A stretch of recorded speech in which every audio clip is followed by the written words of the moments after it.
And we're live. Welcome to the Lakers Late Night Podcast. I am Anthony Irwin. The Lakers and Pacers tonight got together and said, hey, we're going to set basketball back a few decades and play some of the ugliest stuff that we've ever seen. It was so thrilling that Harrison, we lost him for a little while. Harrison, have you recovered?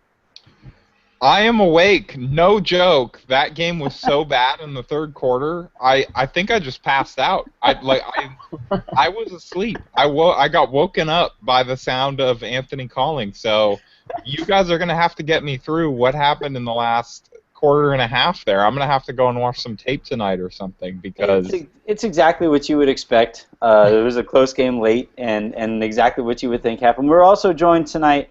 We had you early on before the season, right when the Lakers traded for Roy Hibbert, and that's been wonderful. But we have Shane Young with us on tonight. Thanks for joining us. No problem, guys. I watched this hellhole of a game, and it was bad. It was so bad, man. I gotta tell you, last year I was covering the game in Indy. Kobe, he was coming off that shoulder, where he tore his I don't know what I forgot what he tore. And then Labrum? he came. I think it was Labrum. He came back and played. He played a bad game, but he played a lot of minutes last year, and it was a 60-28 game at half last year. Yeah, I think I remember this. Yeah, and this game was up there. It rivaled it in terms of horrificness, just because both teams were shooting under 30% for most of the night. It got excited there late when shots started falling. And I was saying to Shane before we went on the show that when Kobe's making those shots late, it's almost like the pro tank people can actually rest easy because he's just going to keep on firing. Those shots are going to keep on coming. And tonight it was funny. James Worthy on the post game for Time Warner Cable said, "Well, they got away from executing a little bit." No, they didn't. That's what they've been doing all season. Those are the shots they've been wanting. Byron Scott said after the game, sometimes you live and die with it, and I'm willing to do that with him. Oh man! All right, does James Worthy or Byron Scott not understand they're shooting 41% from the season, which is one of the 10 worst seasons shooting-wise in the last 20 years? Only stat that matters is 16 banners to them. They can put a ring on each finger, right? So that's all that they're caring about.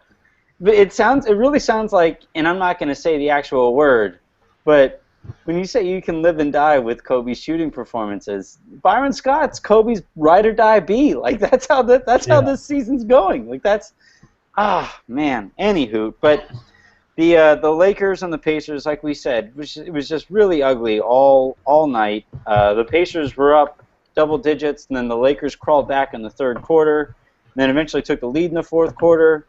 And then the Pacers made a run really late to wind up icing the game. I was really impressed. I'm impressed really every time I see him. Paul George is really, really, really good at basketball. He's become, there was a while there where he was underrated and then became overrated, and then now I think he's back to being underrated again because Indiana's kind of quiet. That's kind of how the season's gone for him, right, Shane? Yeah, the thing about Paul George coming into the year, he said that, I remember being at Media Day, he said that he was wanting to take a lot more threes this year because he worked on, that's the part of his game that he could work on. When his knee or his leg was trying to get rehabilitated and everything, he could practice his outside shooting. He came into the season, I think he's shooting about 6 threes a game or more right now, and come in shooting about 40% from three, but the thing about Paul, you don't want him just living out there, becoming just like his idol. I mean, that's all he talked about at shoot-around was Kobe, Kobe, Kobe. You don't want him to just fall in love with that three because he's a terrific player when he drives to the paint. I mean, you saw him drive around 40-year-old Kobe out there earlier to get that and one to seal the game. So, I mean, that's the kind of Paul that you want to see. And when he can find the perfect balance, he's definitely a top 7 or 8 player. Yeah, the thing that strikes me with him is how long he is, and the stats aren't really going to jump off of the page at you when the final was 87-89, but when he goes for 21 points and 9 rebounds, and then steal a couple blocks here and there, you just kind of look up and you say, wow, he was literally everywhere, and it's really cool to see him get that athleticism back after such a horrific injury. Harrison, where did they lose you? Was it like midway through the third? I think it was about 5 or 6 minutes into the third. Yeah, it's a good time. I wish I was kidding. I heard the buzzing of this call thing coming up. But yeah, I agree with what you guys are saying about Paul George and how he needs to mix up his shots and all that. For a while, he was kind of overrated for being underrated. There was like a point where that was the case. Like he was that guy that everybody was calling underrated. Yeah. And it's like when that kind of happens, then the groupthink sets in, and it's like, no, okay, maybe now this guy's starting to trend a little bit toward overrated. But enough with kind of that semantics game. Yeah, you can see on nights like tonight why they like him at that undersized 4 on offense. Especially against the Lakers, because the Lakers don't have anybody that really can punish him down low. If they tried to put Julius Randle on Paul George, maybe they score occasionally in the post, but for the most part, Paul George is going to eat Julius Randle alive, attacking from the perimeter. Yeah. And I'd say that's a net positive for the Pacers, that matchup. But Julius was good tonight. He was. You got to credit the Lakers only allowing 89 points without one of the. I mean, I don't know what he's doing this year in terms of rim protection numbers, but one of the best rim protectors, reputation-wise in basketball. So. Well, I kind of think it works to their benefit a little bit when he isn't in there occasionally, because it becomes a crutch. You kind of say, all right, the big guy's back there, and the guy gets, my guy gets by me. Okay, you kind of make it work as you have to. Tonight, I thought the Lakers made a much more concerted effort of not letting guys get by them too much and closing out pretty hard. Now, that said, both teams were missing a lot of really makeable baskets. Like, let's not, this isn't exactly like, those old Eastern Conference battles between the Pistons and the Pacers back in the day. This wasn't that basketball game, dude. It really was. All it needed was like Coach K and Patino screaming at each other on the sidelines. That's all this one was missing. Yeah, and for the record, the Lakers' defense this season has actually been... Roy Hibbert's individual rim protection numbers are not bad, but their defense this season has actually been significantly better with him off the floor. With them off the floor. Yeah, well, yeah, so they're giving up 111.4 points per 100 possessions with him on the floor, and when he's on the bench, that number falls to 104.4. So that's insane. But I mean, when guys attack him at the rim, the percentages are still low. I think he still rates pretty highly in that metric. But the problem is that they're too often having him switch on to pick and rolls, or they aren't funneling guys to him. They're just expecting him to run around and clean up everything, and that's just not who Roy Hibbert is. If you have like decent perimeter defenders that can funnel dudes directly into his body, he's still a valuable player. But the Lakers don't have that. They just kind of let guys just run past them and have free range heading towards the rim. And then if there's any kind of off-ball action, right, that features Roy Hibbert in a situation where he has to switch, and they have a stretch 4 on the court, that stretch 4 is always wide, stinking open in the corner. Like, that's just the Lakers system has... Even when it's not a stretch 4, there's no help the helper. He'll make the right help decision, and then nobody rotates to cover his guy, and they get a lob dunk, and then you get cue Roy Hibbert looking around confused. Who was supposed to have switched on to that guy. And Kobe screaming with clapping in his face. Well, that's the thing, is that you kind of warned us before the season, and I was on the Roy Hibbert. I was on his bandwagon about what he could bring to the Lakers, and he's the most disinterested basketball player I've ever seen in my entire life. Like, he is not going to get up and get hyped and get into a matchup. Even he didn't play tonight against his former team, he still wouldn't have cared. Like, I know, I mean, it's hard to say he doesn't care, but I mean, this season you really want a big guy like a DeMarcus Cousins that will have that invigorating power to go up against whoever. No matter, I mean, even if Roy Hibbert's not talented offensively, other than a little mid-range jump shot, I'm still laughing at Byron Scott saying he's the best shooter on the team early in the season. But I mean, even if that's all he gives you, I mean, he still doesn't he doesn't look for his offense at all. Okay, so first of all, on the best shooter on the team thing, I have to say it's funny. There have been so many bad Byron quotes that's not even in the top 20, and I completely forgot it until now. But second of all, I do want to defend Roy a little bit here. I think that this roster is kind of the worst possible fit for it to cater to his strengths. And he does give effort, and he's also been a really positive locker room guy. All the young guys really vouch for him. And he's been someone that's kind of trying to really keep that team chemistry up. And I think really that's a big reason why he's still even playing, because they're so much worse on both ends with him on the floor. I think that the reason he's playing is almost just for stature reasons. The thing that Hibbert, that doesn't lend itself to anybody liking the way he plays or anytime he gets on the court, it makes people's eye roll a little bit, is... like Harrison is saying, the makeup of the team is one that wants to get out and run. They want to go. You know, they have the horses to get out and go. And the two most driving forces out there that don't want the Lakers to run are Kobe, for one, because he's ancient, and then the other one is Roy, because the idea of him sprinting, like I think he has nightmares about it, actual nightmares. But yeah, I don't know that he has a sprint. It's more like it's a power walk a little bit. He's like those. Oh man, I'm not gonna say what I was about to say. That would have got me. When you're his size, I gotta say I don't know that I would. I mean, I couldn't get up and down an NBA court right now, but at 7'2", I definitely couldn't. Well, it's like when I was growing up, and I'm gonna totally get myself in trouble. But when I was growing up. I lived on a bunch of hills, and there were always elderly women power walking out there, and it's literally Roy. Yeah. Like I anticipate seeing Roy Hibbert carrying 2 of those 2-pound weights, those little 2-pound dumbbells as he's running around on the court. I have not heard. Probably just I haven't paid attention to like Mark Medina and Ellie Media and Baxter and all their quotes, but. I haven't heard of Kobe say anything about Roy specifically. Has he said anything, maybe slightly negative or anything talking about Roy? Kobe's been, Harrison, you can back me up here. Kobe's been extremely positive with everybody. There was the one flare-up where he was screaming at people on the bench about, missing assignments or whatever there. But yeah, and he even, like that stuff, he's even done it privately. He hasn't called anyone out publicly. Like he called out Julius Randle and D'Angelo Russell in the locker room after that Portland game and on the bench during the game for their defensive effort.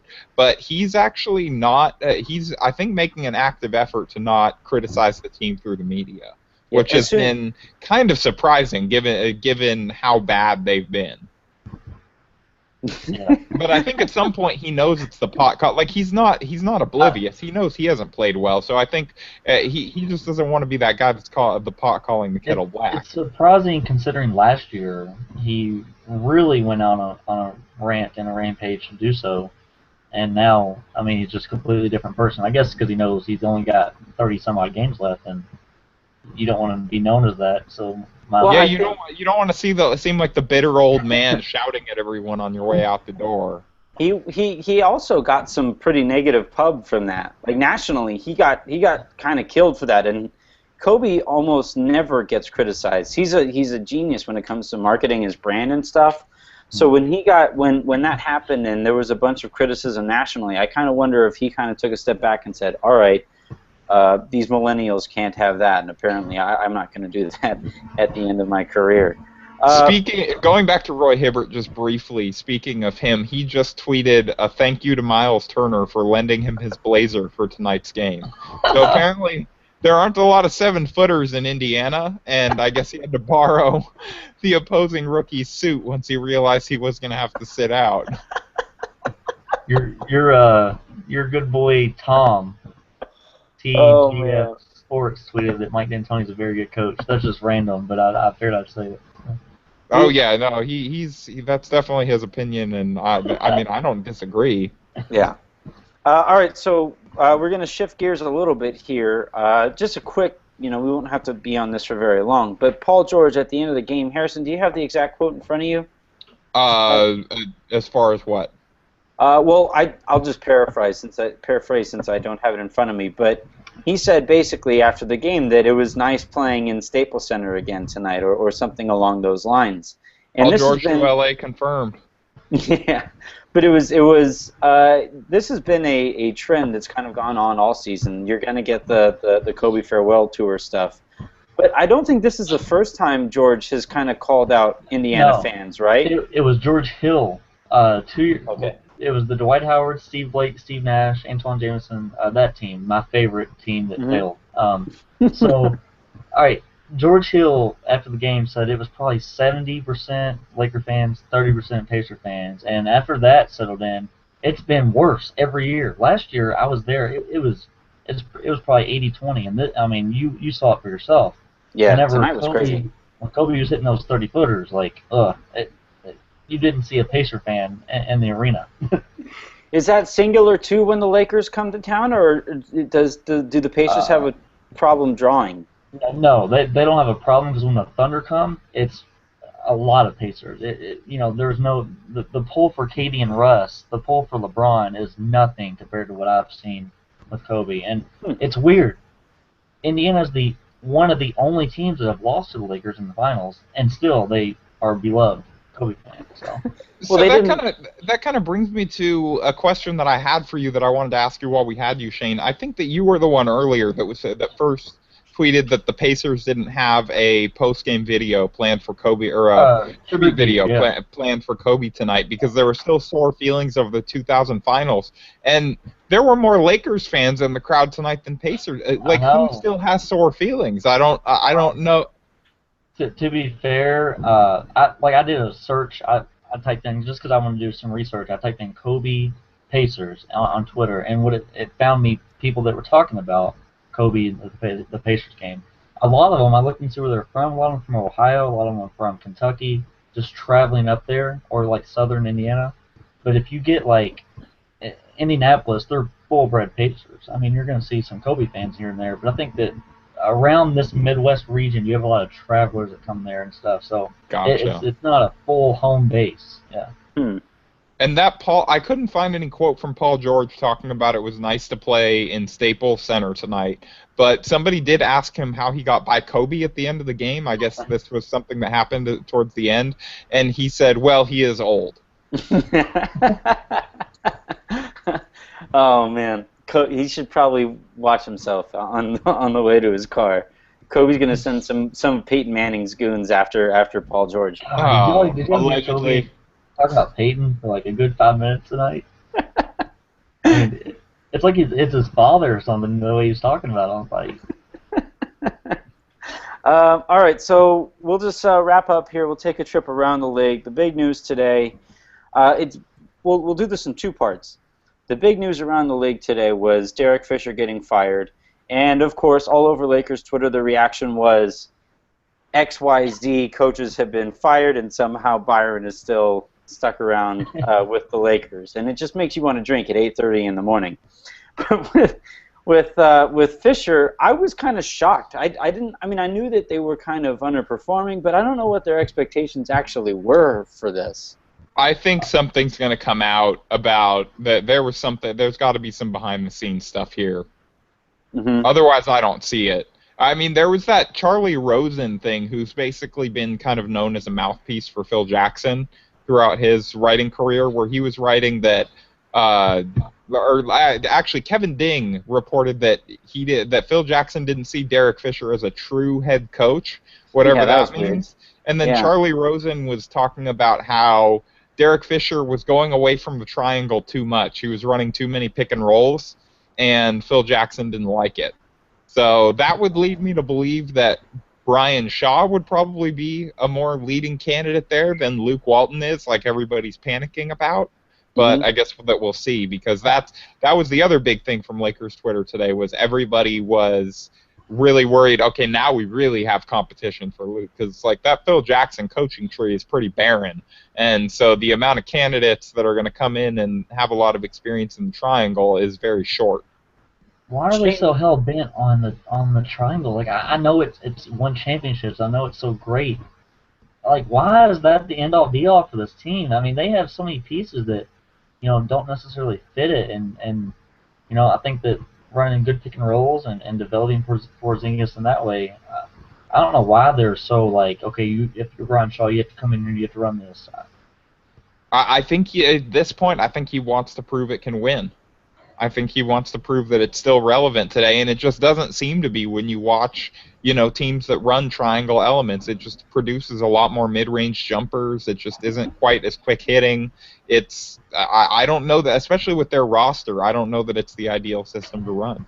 Well, that was the thing, though, that kind of caught me off guard with Fisher, was that, look, their roster isn't very good. So, yes, there's probably, we all can pretty much guarantee that there's some weird stuff going on behind the scenes. Matt Barnes Instagramming out that picture right as the news dropped about Fisher. That was pretty great.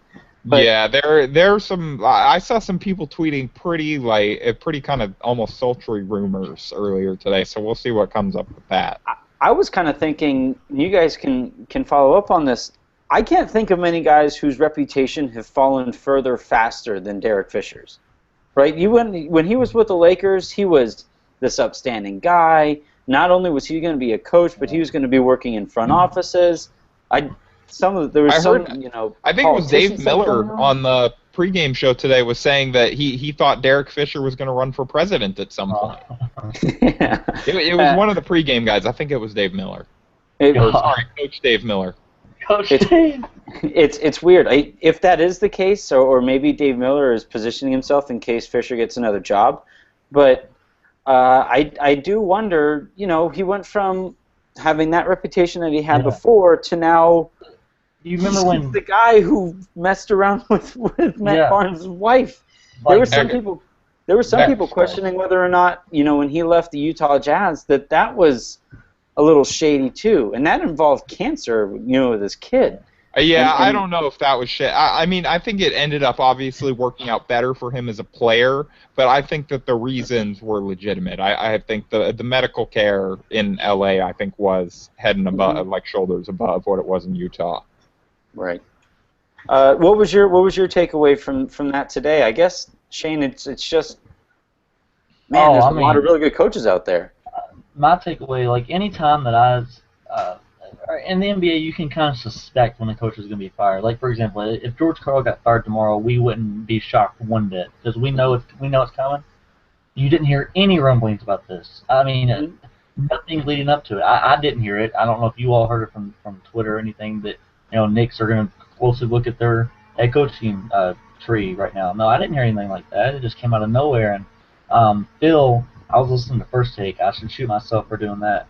But Stephen A. Smith was talking about how they've lost 10 out of 11 games, and that's the reason why this has come about. And I mean, if Phil really thinks that making the playoffs and getting an 8 or 7 seed and getting roasted in the first round by Toronto or Cleveland is going to help the group, I don't think he's doing the right thing. I mean, making the playoffs, sure. You should aim for it if that's what you believe in, and you want to get some guys 4 games experience at the minimum. But I don't think that you should fire a coach that you believe in, because he believed in Fish. I know he had to believe in Fish to sign him to that contract. He's his guy. Yeah, you don't fire a coach like that just because you can't make the playoffs. Right. And if you're firing somebody after an 11-game sample size, if that's the deciding factor, an 11-game sample size, that's insane. You can't do that.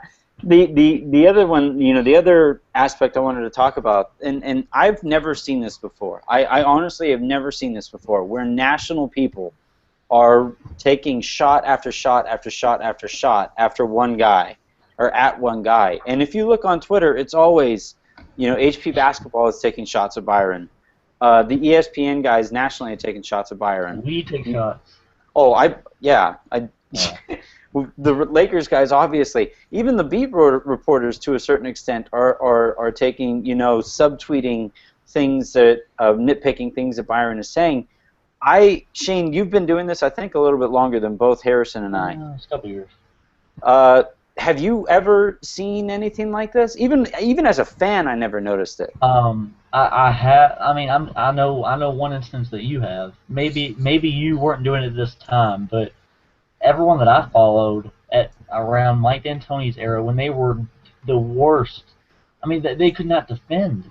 Like, that D'Antoni team, I don't know if that's just because of the personnel they had, but they couldn't defend, and everyone was taking shots at that. They weren't taking shots at D'Antoni as an overall basketball mind, just that he didn't play defense. Mike D'Antoni didn't play defense. So I think that's the only thing I could think of Laker-wise. Any other team, I can't really think of any other team that has specifically had their head coach under so much fire. I think Sam Mitchell right now is getting a lot of the same stuff. I think it's just because it's Minnesota, maybe it's not as much nationally, but I know that their fan base is 100% turned on him. I've seen that. I've seen fan bases turn on people, within the fan base. That happens all the time. There's probably, aside from maybe Pop and Phil, I don't think there's any coach out there ever who hasn't been turned on, right? The thing for me Pop, that people were calling for his job during his first year. Well, hey, I have an answer for you. An individual in a front office that everyone has, and it's not the Lakers. Everyone, including beat guys, have jumped on, and no one's agreed with them. Definitely, Billy King in the Nets, front office. I think that is the only one that everyone, 100% of people are against. So that's a good one. That's a good one. Yeah, I think it has to be a big market. I think that's what it comes down to, is that you're not going to get the voices aren't going to be nearly as loud. Denver, something like that. Yeah, they aren't going to be nearly as loud about the Sacramento Kings as they are going to be about the Lakers. All right, anything that you guys have to add to this game at all? Well, you guys were saying, and again, obviously I missed it a little bit, but you guys were saying that Kobe was in hero ball down the stretch. So Byron on Kobe's missed shots, this is via Mark Medina, they were almost the same ones he took when he made them. Byron said those plays were drawn up. And then... Pull up 30-footers over two people were drawn up. Got to give the people what they want. And then so Kobe, after the game, again via Mark Medina, was in playful sarcasm mode. He said, "Yay, I made a shot," when asked about his late hot streak.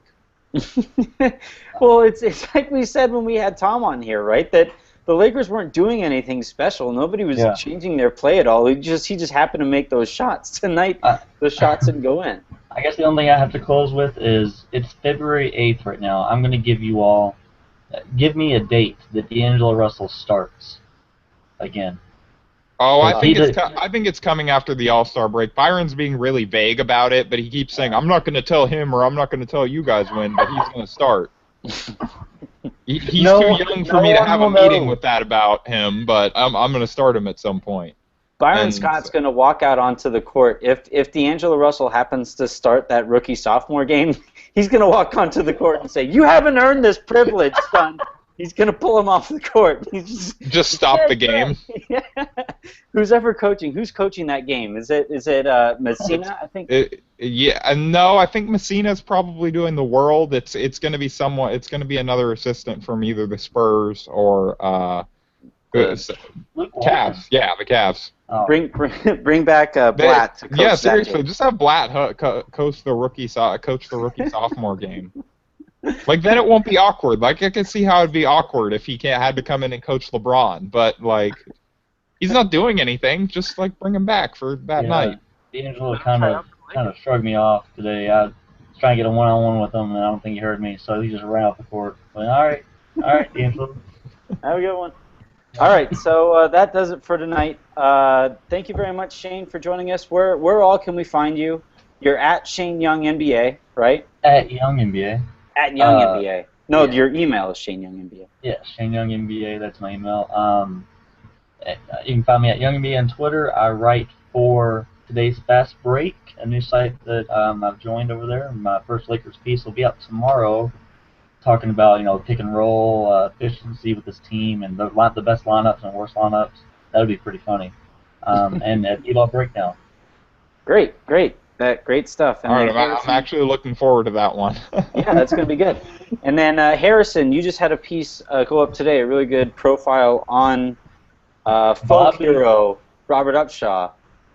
Yeah, Lakers fan cult favorite Robert Upshaw, who he and the defenders are aware of how beloved he is on social media.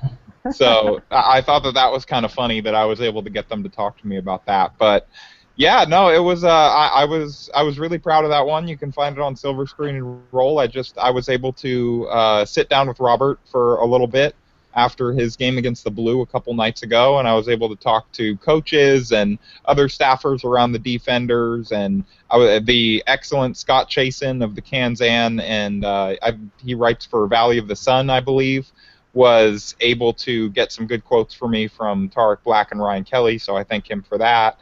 And yeah, I just kind of detailed Robert Upshaw's progress and how he believes he's going to make the Lakers this year. He seems earnest and honest about that, and he's been working really hard from everything that I've seen, and he's the first guy at the game that I went to.